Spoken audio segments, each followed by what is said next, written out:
The wind howled through the empty harbor, carrying the smell of salt and rust. The waves were calm, but the world inside Clara Hayes felt like a storm. She stood at the edge of the pier, clutching her worn-out jacket tightly as she stared at the endless gray sea. The sky above was dull and heavy, the kind of sky that made you question everything you believed in. Her entire life had shrunk to a single moment and a single decision. She had $1,000 left in her bank account. That was it. A lifetime of savings, hard work, and sacrifice, all gone. Her job at the design firm had vanished overnight when the company collapsed. Her apartment was days away from eviction, and the few people she once called friends had disappeared the moment things got hard. For weeks, she'd been walking down this pier, staring at the boats she could never afford, and until one day she saw it. At the far end of the dock, tied loosely with a frayed rope, floated a broken old boat. Its white paint was peeling, its name almost erased by time. Faded letters barely spelled out the word. The Marigold. It looked like a ghost from another life, half sunk, half surviving. Something about it made Clara stop. She didn't know why. Maybe because it looked like her. The next day, she walked into the marina office, her hands shaking slightly. "I want to buy that old boat," she said, pointing at the Marigold. The dock worker, a middle-aged man with oil-stained hands, looked at her as if she'd gone insane. "Ma'am, that thing hasn't touched open water in 20 years. The engine's dead, the hull's cracked, and honestly, it's more of a museum piece than a boat." Clara nodded, her eyes steady. "How much?" He hesitated. "1,000.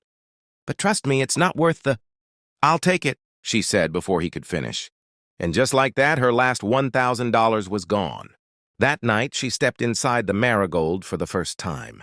The wood creaked under her feet, and the smell of old seawater filled her lungs. She turned on her small flashlight, sweeping the beam across the cabin, cobwebs, rust, broken glass, and silence. She sat down on the floor, leaning against the wall. The world outside was quiet, except for the sound of gentle waves. It was madness, she knew that. But for some strange reason, sitting inside that broken boat made her feel safe. As she ran her fingers across the rotted planks, she noticed a small, weathered brass plate screwed to the wall. The name engraved read, "Captain James Rowe, U.S. Navy." She frowned. She didn't know much about boats or captains, but something about that name echoed faintly in her memory. Later that night, she searched online and found a few old articles, stories about a veteran who vanished at sea decades ago. The reports said Captain Rowe had set sail one morning and never returned. Some believed he drowned in a storm. Others said he disappeared on purpose after something went wrong during a classified mission. No one really knew the truth. Clara closed her phone and stared at the dark ceiling of the boat.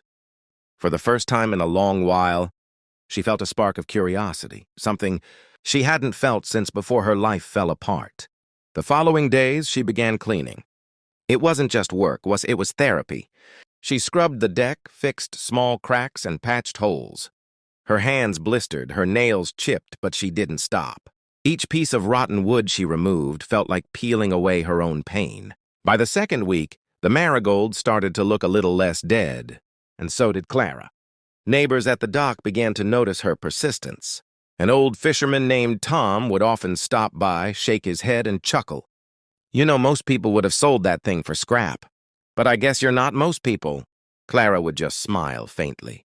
"No, I'm not." One late evening, as she tore up the floorboards near the stern, her crowbar hit something metallic, a dull, hollow clang. Her heart skipped. She knelt down, clearing the dust until she saw it, a small rusted metal box, sealed tight. It was heavy, the lock eaten away by salt. She carried it onto the deck. The last light of sunset painting the sea gold and crimson. After struggling for minutes, she pried it open with a wrench. Inside was something that stopped her breath. A leather-bound journal, old and water-stained, wrapped carefully in oilcloth. She unwrapped it with trembling hands. On the first page, written in bold handwriting, were the words, "To whoever finds the Marigold, know that this ship carries more than wood and nails. It carries truth. Captain James Rowe, 1983. Clara froze. Her eyes traced the ink as her heart pounded. The pages were filled with detailed notes, sketches, and coordinates. Rowe wrote about missions that were never recorded, lives saved that no one ever heard about, and one stormy night where everything changed. In one passage, he described rescuing 7 refugees stranded in the middle of the ocean, a mission the Navy had denied ever happened. The final entry ended with a chilling line. "They'll never tell the world what really happened out there, but maybe one day someone will." Clara closed the journal and sat in silence. The wind was soft now, the ocean calm. She looked around the deck, this forgotten piece of history, and felt tears sting her eyes. This wasn't just a boat. It was a story. A man's truth buried by time. For the first time in years, she had something worth fighting for again. That night, as she sat under the dim lantern light, she whispered to herself, "I'll find the truth, Captain Rowe, I promise." What she didn't know was that this promise, made to a man long gone, would take her on a journey that would uncover secrets the world wasn't ready to hear, and turn her from a woman on the edge of giving up into the voice that would change history. To be continued in Part 2, The Hidden Letters of the Marigold, where Clara follows the captain's final clues and discovers the one message that could expose everything. The night air was cool, the kind that carried both silence and secrets. Clara sat inside the dimly lit cabin of the Marigold, the captain's journal resting on her lap. Every page she turned revealed more questions than answers. For days she couldn't sleep. Each line from that old diary echoed in her head. Words of loyalty, betrayal, and a truth hidden beneath the waves. Captain James Rowe wasn't just some sailor who disappeared at sea. He was part of something deeper, something the Navy didn't want the world to know. One entry caught her attention more than any other. It listed a set of coordinates written hastily in the margin. 34 farther north, 119 to west, the night truth sank beneath the storm. She Googled them. The location pointed to a stretch of ocean just off the coast of Santa Barbara. Deep waters? With no known shipwrecks, Clara's pulse quickened. She didn't know what she was looking for, but she knew she had to go there. There was just one problem. The Marigold couldn't sail. Its engine was dead, and she didn't have a cent left to repair it. For days, she worked odd jobs around the docks cleaning boats, helping fishermen sort nets, anything that earned a few dollars. Every night she returned to the Marigold, whispering to the empty air, "Just hold on a little longer, Captain. I'll get us moving again." The stranger at the dock. One evening, while tightening the ropes near the pier, she noticed a man standing at the far end of the dock.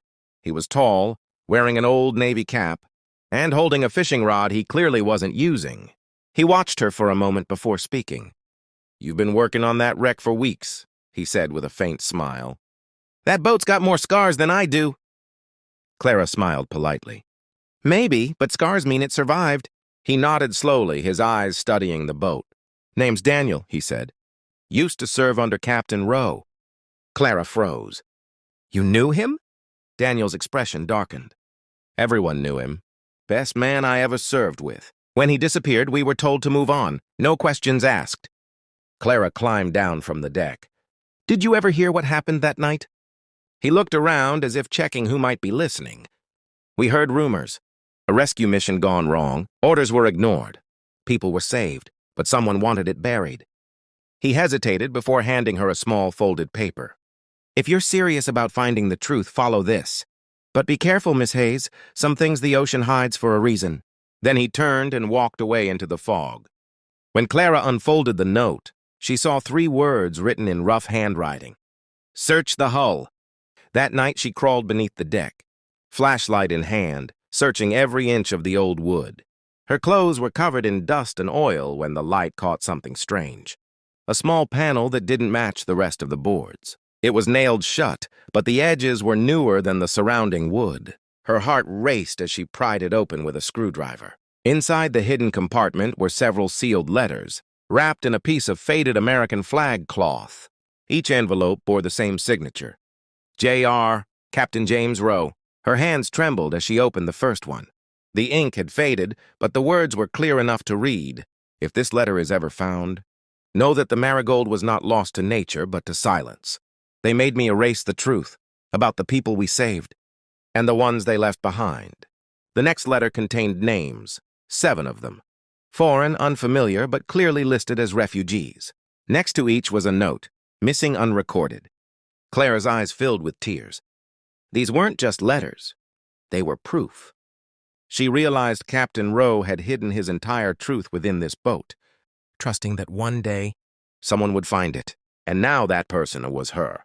Clara knew she couldn't keep this secret locked away. But she also knew what Daniel meant. If she tried to go public without evidence, people would call her crazy. She made a decision. She would record everything. Every letter, every page, every detail of the captain's story. She borrowed an old camera from Tom, the fisherman who often helped her. "What are you planning to do?" he asked. Clara looked up, determination burning in her eyes. "I'm going to finish what Captain Rowe started." 3 nights later, a sudden storm hit the coast, fierce winds. Black skies, the kind of storm sailors feared. Clara rushed to secure the Marigold, tying down ropes and locking the hatches. But as lightning cracked across the sky, something strange happened. The waves pushed the boat away from the dock, the old ropes snapping one by one. Clara grabbed the railing, shouting, "No, no, no!" But the Marigold drifted free, carried by the raging tide. She had no control, no engine, no anchor. The boat rocked violently as rain pounded the deck. For a moment, she thought it was over. Then, through the storm, she heard a faint clang from below deck, metal against metal. She followed the sound, clutching her flashlight. Beneath the floor, something had come loose. A rusted locker, half buried under old boards. She pried it open, lightning flashing behind her. Inside was a waterproof canister, sealed tight with wax. She pulled it free and held it close as the storm raged. Hours later, when the storm finally calmed and the Marigold drifted back near shore, Clara sat on the wet deck, exhausted but alive. The canister rested beside her. She opened it carefully. Inside were old photographs, showing Captain Rowe with the very refugees mentioned in his letters. Smiling faces. Real proof. One photo had a note on the back. "Truth floats, even when they try to sink it." As dawn broke, the ocean glowed gold again. The same sea that once took everything from her had now given her something powerful, a story the world had forgotten. Clara knew this was only the beginning. She gathered the letters, the journal, and the photos into a waterproof bag. Tomorrow, she would drive to the local news station. Tomorrow, the world would hear Captain Rowe's truth. But as she stood on the deck of the Marigold, watching the sunrise, she couldn't shake one thought. Someone, somewhere, might not want this story told. And they might already know she's found it. Morning sunlight spilled over the harbor like liquid gold. The air was calm again. But inside the Marigold, Clara's heart raced. The letters, the journal, and the photographs she'd discovered last night sat neatly on the table, still damp from the storm. She hadn't slept. How could she? Everything she'd found, the hidden names, the captain's confession, the photos of refugees he'd saved, it all pointed to something huge, something buried. For years, people had believed Captain James Rowe vanished in a storm. But now Clara knew the truth. He was silenced, and she was holding the evidence. That morning, she borrowed Tom's old laptop and walked to a small cafe near the docks. Her fingers trembled as she scanned each page, each photograph. She uploaded them one by one, creating a digital archive, a folder titled, "The Marigold Files." Then she began typing an email addressed to 3 major news outlets. "My name is Clara Hayes. I've uncovered the final words and proof left by a missing Navy veteran, Captain James Rowe. He died protecting people your government said never existed. The world deserves to know the truth." She hesitated for a long moment, her cursor blinking like a heartbeat. Then finally, but she hit send. It didn't take long. 2 hours later, her phone rang. "Miss Hayes?" The voice was crisp, professional. "This is Aaron Blake, investigative journalist, Global Chronicle. We received your email. I'd like to meet in person today." Clara's pulse quickened. "You actually believe me?" Aaron paused. "Let's just say I've heard whispers about Captain Rowe before. But what you have, that's something new." They agreed to meet at the marina that evening. As she packed her things, Clara noticed something odd. A black SUV was parked across the street, tinted windows, engine running. 2 men sat inside, not moving, not looking at her directly. But she felt it. The kind of attention that burns.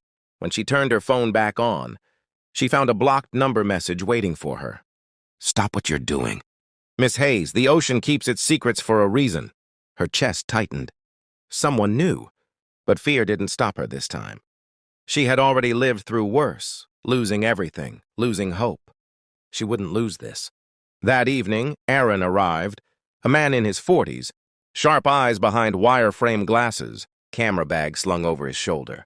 "This the famous Marigold?" he asked, stepping aboard. Clara nodded. "She's old, but she tells the truth." Aaron smiled faintly. "Then let's hear her speak." They set up the camera as the sun dipped below the horizon. The sky turned orange and red, the sea calm as glass.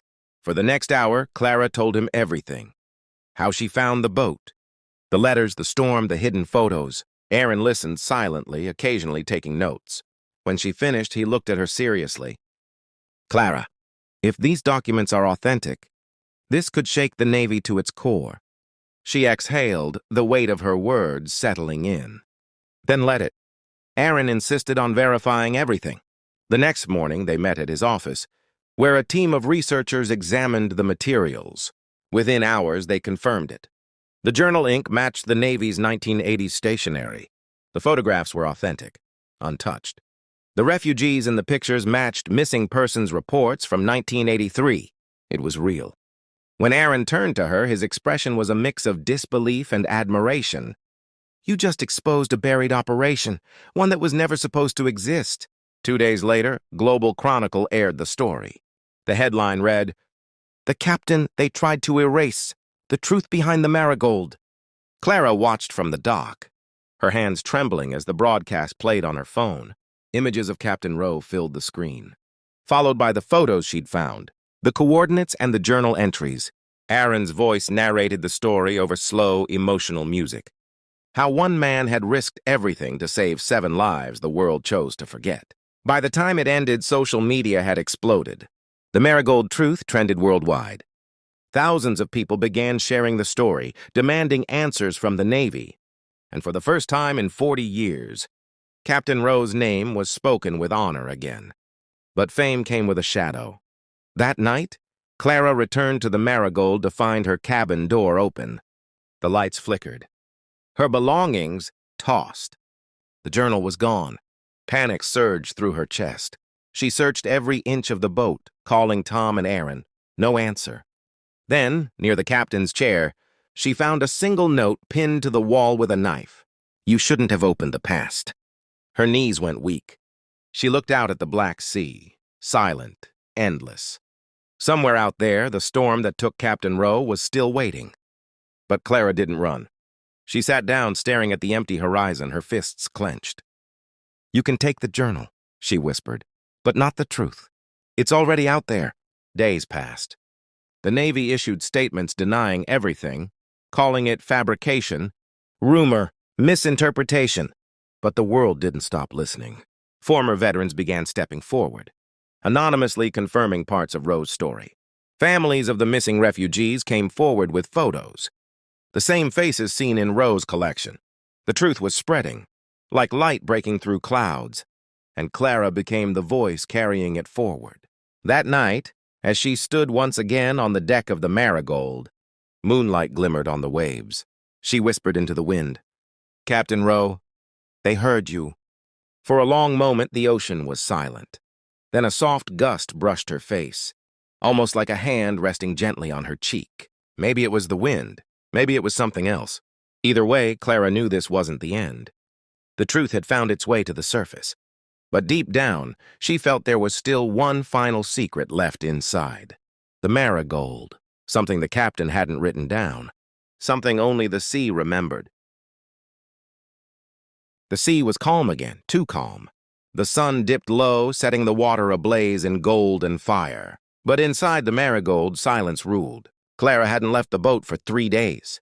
The note pinned with the knife still sat in her cabin, its edges curled from the salt air. Every night she'd sit there, reading Captain Rowe's journal copies she'd scanned, hearing his voice in her mind. "If anyone finds the Marigold," the last page had said, "you'll also find what I couldn't say." Those words haunted her, because somehow Clara felt like the boat still had something left to tell. That night, as the moon rose over the black water, Clara noticed a faint beeping sound. At first, she thought it was the radio. Interference, maybe.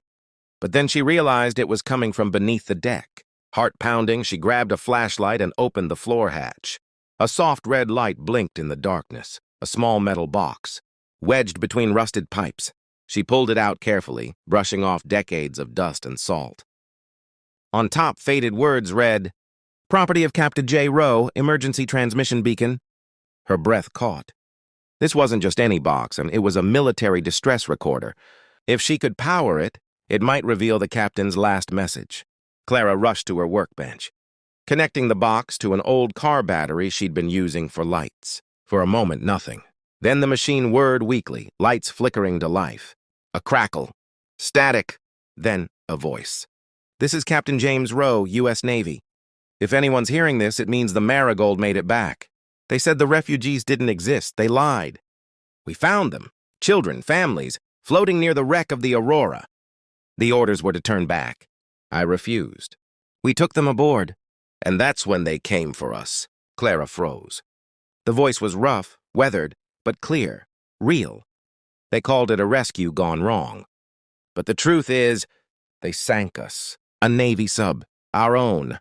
I sent the coordinates to someone I trusted. If this recording survives, the truth does too. Static swallowed the rest. Then silence. Clara's hands shook. Her eyes burned. The final piece of the puzzle, the proof. Captain Rowe hadn't died by accident. He'd been silenced by the same system he'd served. She didn't even have time to think. Outside, she heard footsteps on the dock, heavy, quick. A flashlight beam swept across the deck. She turned off her lantern, heart hammering. Through the porthole, she saw two men in black coats climbing onto the Marigold. "Search the cabin," one whispered. "We need that device before sunrise." Clara grabbed the beacon, shoving it into her backpack. Then she slipped quietly out the side hatch, climbing down the other end of the boat into the cold water. The waves bit at her skin as she swam under the dock, surfacing silently behind a stack of crates. From there, she watched as the men tore through her cabin, smashing drawers, ripping papers, shouting in frustration. Then one of them said, "She's got it. Find her." Clara ran, barefoot, soaked, breath ragged. She sprinted down the pier toward the dim light of the harbor office. Her phone was in her pocket, waterlogged but still blinking. She opened the voice recorder and hit record. "My name is Clara Hayes. If anything happens to me, this message and the data from the Marigold will go live." She uploaded the file directly to Aaron Blake's cloud link, the same one they'd used for the documents. Then she hid behind a row of old fishing nets, waiting, shivering. The black SUV from before appeared at the end of the dock, headlights off. Two silhouettes stepped out, scanning the area with flashlights. She held her breath, waiting for a chance. A loud foghorn echoed from another ship nearby, masking her footsteps as she darted into the shadows, disappearing into the maze of old boats. By morning, the Global Chronicle released another story, this time with the recording. The headline read, "Leaked Navy audio confirms. Captain's sacrifice, suppressed truth finally exposed." The clip spread like wildfire. Millions listened as Captain Rowe's voice echoed across social media, podcasts, and television. Public pressure exploded. Officials who'd denied the story suddenly retired. The Navy promised an internal investigation. And Clara? She vanished from the spotlight. No one saw her for weeks. Then one foggy morning, an old fisherman named Tom spotted the Marigold anchored quietly at the far edge of the bay. No lights, no sound. When he boarded, the cabin was empty. Only a small envelope lay on the table, sealed with wax. Inside was a letter addressed to Aaron Blake. "The truth is free now. That's all I ever wanted." The sea took Captain Rowe, but it also gave him back, through his words, through his courage. "I'm going to finish his voyage, to return the refugees' names to their families. If I don't come back, tell them." The Marigold kept her promise. Signed, Clara Hayes. Months later, memorials were held for Captain Rowe across the country. A new monument was built at the harbor, engraved with the words, "For those who spoke the truth when silence was safer." And every year, on the same date, locals swore they saw the Marigold drifting across the horizon at dawn. No crew, no flag, only the faint sound of a voice carried by the wind. "This is Captain James Rowe. The truth always finds its way home. Aaron would watch from the shore, the letter still in his hand, and whisper, "Rest easy, Captain." She finished the voyage. She spent her last $1,000 on a broken boat and ended up fixing history itself. The Marigold didn't just carry ghosts. It carried the truth.